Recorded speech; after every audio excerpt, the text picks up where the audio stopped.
Kamalpur মহকুমায় CITU অনুমোদিত ইউনিয়নগুলোর সদস্যপদ সংগ্রহ অভিযান শুরু। সিপিআইএম নেতা অঞ্জন দাসের বার্তা, শ্রমিকের অধিকার রক্ষায় লড়াই আরও জোরদার হবে। কমলপুর মহকুমায় শুরু হয়েছে সিআইটিইউ অনুমোদিত বিভিন্ন শ্রমিক সংগঠনের বাড়ি বাড়ি সদস্যপদ নবীকরণ ও সংগ্রহ অভিযান।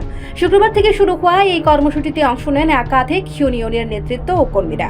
শ্রমিকদের সমস্যার কথা জানতে ও সংগঠনের শক্তি বাড়াতে গোটা মহকুমা জুড়ে জোরদার প্রচার চলছে।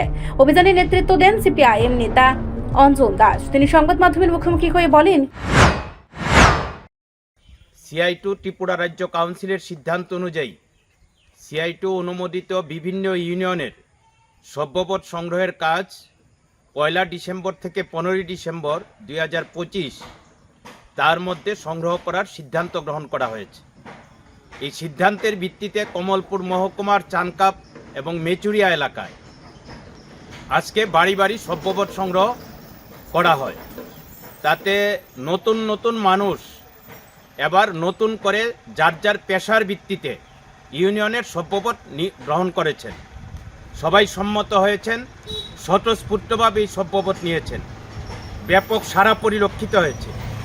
সবার বক্তব্য, লাল ঝান্ডার শ্রমিক আন্দোলন শক্তিশালী হোক। আমরা লাল ঝান্ডার শ্রমিক আন্দোলনের পাশে আছি, পাশে থাকব, আরও মানুষকে সমবেত করব।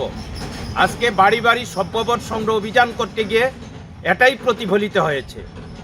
পরিষ্কারভাবে উপলব্ধি করা গেছে অস্বাভাবিক মূল্য বৃদ্ধি জিনিসপত্রের, বেকারি, দারিদ্রতায় মানুষ প্রচণ্ড ক্ষুব্ধ সরকারের উপর। তার সঙ্গে পঞ্চায়েত থেকে শুরু করে উপরতলায় সীমাহীন দুর্নীতি, তার সঙ্গে গণতন্ত্র আক্রান্ত, এগুলি মানুষ মেনে নিতে পারছে না। মানুষের পুঞ্জীভূত ক্ষোভের বহিঃপ্রকাশ আজকে আমরা বাড়ি বাড়ি গিয়ে উপলব্ধি করতে পেরেছি।